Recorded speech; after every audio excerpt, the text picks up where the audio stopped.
Et bonjour à tous, aujourd'hui on se rejoint pour une nouvelle vidéo sur du red teaming où je vais vous donner un petit retour d'expérience sur justement les techniques que j'utilise le plus pour obtenir un accès initial, pour contourner un antivirus, obtenir un premier accès et ensuite contourner l'EDR. Tout d'abord je vous rappelle qu'un exercice red team c'est quelque chose qui est cadré, il y a un périmètre défini, il y a une durée d'intervention qui est définie, c'est pas du hacking sauvage. Aujourd'hui cette vidéo elle est pas pour vous encourager à pirater à tout bout de champ, c'est plus un retour d'expérience pour vous partager un petit peu ce que j'ai pu avoir comme ressenti sur les différentes expériences que j'ai eues. Alors attention, je suis pas du tout senior, red team lead, je sais pas quoi, c'est vraiment juste un retour des quelques expériences que j'ai eues en red team pour vous aider justement à progresser, et à votre tour, n'hésitez pas si vous avez des petites techniques que vous utilisez au quotidien à partager dans l'espace commentaire, c'est fait pour ça. Dans ce que je vais vous présenter aujourd'hui, il y aura évidemment des techniques qu'on a déjà vues sur la chaîne, comme le principe du redirecteur.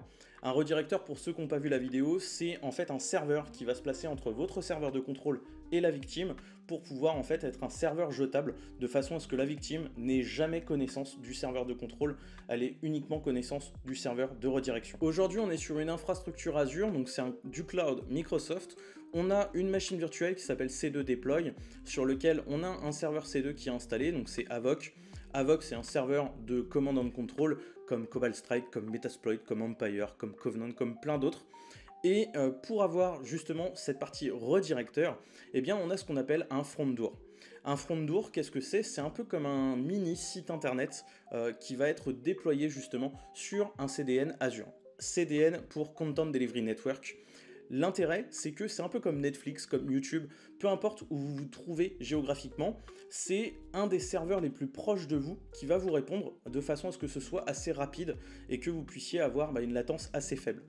Et l'avantage d'un CDN, c'est que, du coup, ici, notre serveur de contrôle, il est protégé par un CDN, et donc peu importe où notre victime sera, en fonction de sa localisation, elle aura jamais le même CDN qui va lui répondre en fonction de sa localisation. Donc ça protège encore plus notre serveur de contrôle, puisque du coup, on ne connaît même pas le serveur de redirection, on sait qu'il y a un front door, mais on ne sait pas quel serveur va répondre à notre victime, donc c'est encore plus furtif. Et l'avantage également, c'est qu'on est sur du front door Azure, donc on a un domaine azurefd.net, c'est un domaine qui est déjà éprouvé, déjà existant depuis de nombreuses années. On a un certificat HTTPS sur justement ce front door qui est validé par Microsoft, donc on a quelque chose qui est beaucoup plus sécurisé qu'un simple serveur HTTP qui sert de redirecteur. Et donc toute cette partie infrastructure Azure, je l'ai complètement automatisée avec un script Python, le lien est en description de la vidéo évidemment.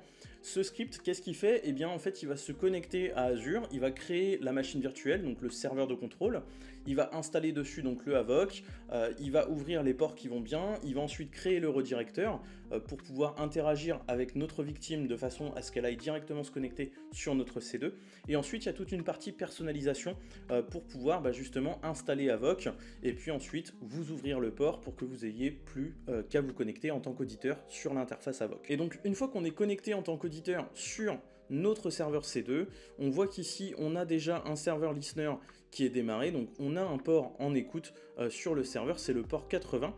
On voit que l'autre, eh bien c'est un front door, on a une chaîne de caractères aléatoires .azurefd.net, donc ça va passer par le front door Azure, et en fait ici on va essayer que notre serveur C2, notre front door en fait par lequel va rentrer notre client, on va essayer de se faire passer pour quelque chose de légitime, et en fait ici on voit qu'on a donc des tokens aléatoires, et tout au début de l'URL on voit que on a des fichiers jQuery.min.js, donc en fait on va se faire passer pour un site internet qui fournit justement des fichiers JavaScript jQuery. Et puisqu'on a un port en écoute sur notre serveur, eh bien on peut générer un shellcode. Ici on va dans Payload, Windows Shellcode, on peut passer le timesleep à 3, et ici on va générer donc notre shellcode au format RAW. Ce qu'il faut bien comprendre, c'est que dans le cadre d'un exercice Red Team, on n'a pas forcément connaissance de toutes les protections qui sont mises en place par notre client.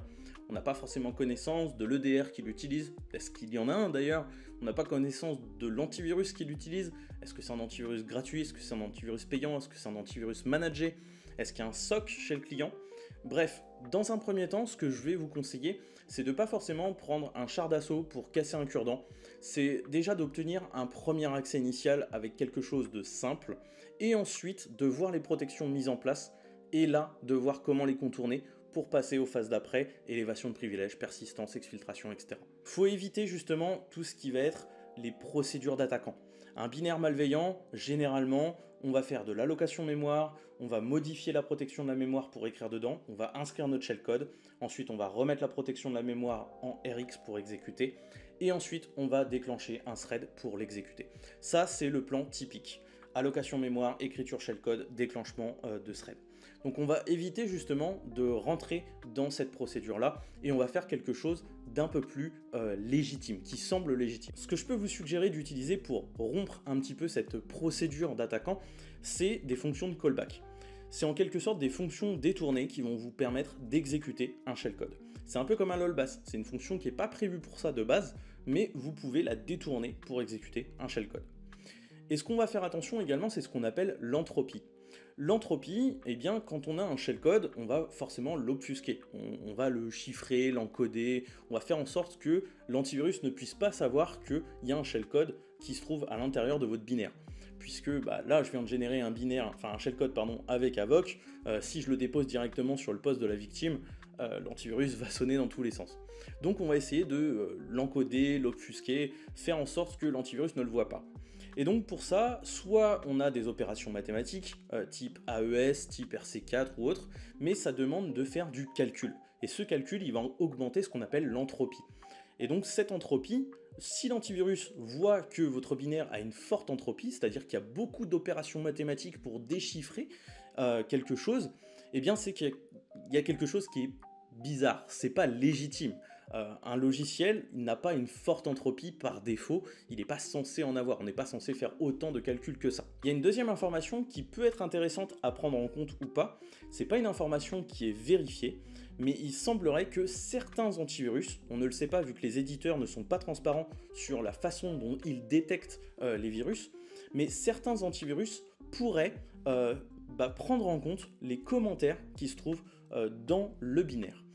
De cette façon-là, en fait, certains antivirus pourraient se dire, si un binaire a beaucoup de chaînes de caractères en anglais dans ses strings, dans son contenu, eh bien c'est que le binaire, il a du vécu. Le code a été échangé avec différents développeurs, il y a des commentaires qui ont servi justement à mettre à jour, le binaire a une certaine durée de vie, il a été échangé, il a été modifié, et donc potentiellement, il pourrait avoir une meilleure légitimité. C'est pas quelque chose qui est vérifié, mais si on prend en compte ce que je viens de vous dire avant sur l'entropie et cette pseudo-information, on peut essayer de faire quelque chose pour encoder notre payload, notre shellcode, tout en n'augmentant pas l'entropie et en ayant justement bien des phrases en anglais, des mots en anglais, pour justement essayer de renforcer un petit peu ce côté légitime. Pour cela, j'ai développé un petit script en Python que vous pourrez retrouver en description de cette vidéo, qui va se servir du site du MIT pour récupérer 10 000 mots anglais uniques, et ensuite, pour chaque donnée hexadécimale de notre shellcode, eh bien en fait on va traduire justement cette valeur hexadécimale en un mot anglais et on va avoir un tableau d'association. Par exemple, 0x00 correspond au mot-clé dog, 0x01 correspond au mot-clé cat, etc. Et donc je vais pouvoir encoder l'ensemble de mon shellcode de cette façon-là. Et ensuite j'aurai un dictionnaire d'association qui va me permettre de refaire l'opération inverse pour, à partir d'une grande phrase de mots en anglais, récupérer mon shellcode et pouvoir ensuite bien l'injecter en mémoire et l'exécuter. Et donc dans notre dossier en cours, j'ai mon shellcode généré avec Avoc et mon script Python d'encodage. Et donc si je fais un python.exe de encode.py, je lui passe en paramètre mon fichier de shellcode généré avec Avoc, je redirige la sortie vers shellcode.txt, j'attends quelques secondes le temps de générer le dictionnaire d'association et à partir de là, je vois que j'ai un dictionnaire d'association. On voit que ici on a le mot-clé expenses qui correspond à 0x00, accident qui correspond à 0x01, etc. Et donc tout en bas, j'ai mon shellcode qui contient donc uniquement des mots en anglais. C'est donc en fait notre shellcode qui a été encodé avec des mots-clés. Et tout à la fin, j'ai la fonction de décodage qui va me permettre, donc lors de l'exécution de mon binaire malveillant, de venir décoder ma chaîne de caractères afin de récupérer mon shellcode pour l'exécuter. Ici, j'ai un script programme.cs, donc c'est une classe C# qui me permet donc avec une fonction run de faire de l'allocation de mémoire. Ensuite, je fais un Marshall copy. Et ici, avec la fonction enumFoundW, c'est une fonction de callback, c'est elle qui va exécuter justement mon shellcode. On a notre fonction de décodage, et ici, on voit que donc on alloue de la mémoire, on copie notre shellcode, et à partir de là, on va l'exécuter. Donc, ce qu'on a besoin de faire, c'est ici, dans la fonction run, eh bien, en fait, on va tout simplement venir récupérer notre tableau d'association, notre variable qui contient justement eh bien, notre shellcode encodé. Et ici, je fais juste un copier-coller. Et à partir de là, ici,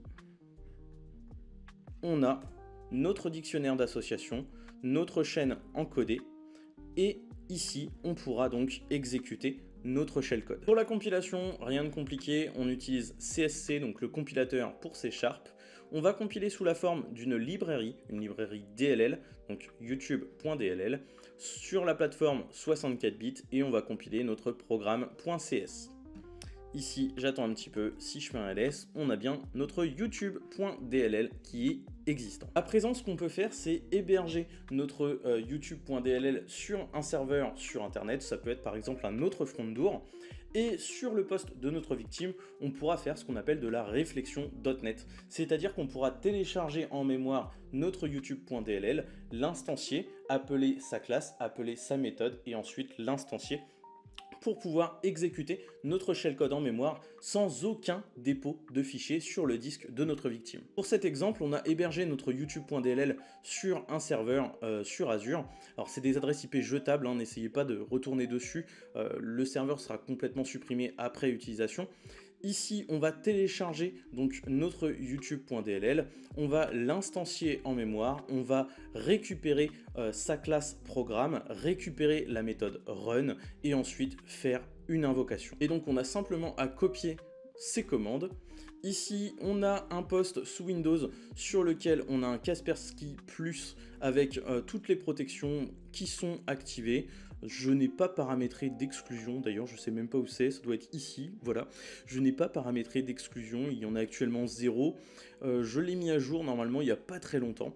On a d'autres Avoc qui tournent en arrière-plan, et donc sur notre machine, si on lance un PowerShell, donc ici je lance une invite de commande, je vais lancer un PowerShell, je vais décaler un petit peu notre fenêtre, je tape mes commandes pour télécharger justement notre YouTube et j'invoque, et on voit que ici j'ai bien donc une connexion de ma victime.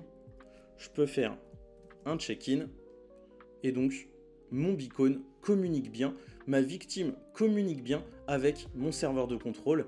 Ici on voit que eh bien, notre antivirus Kaspersky n'a absolument rien détecté.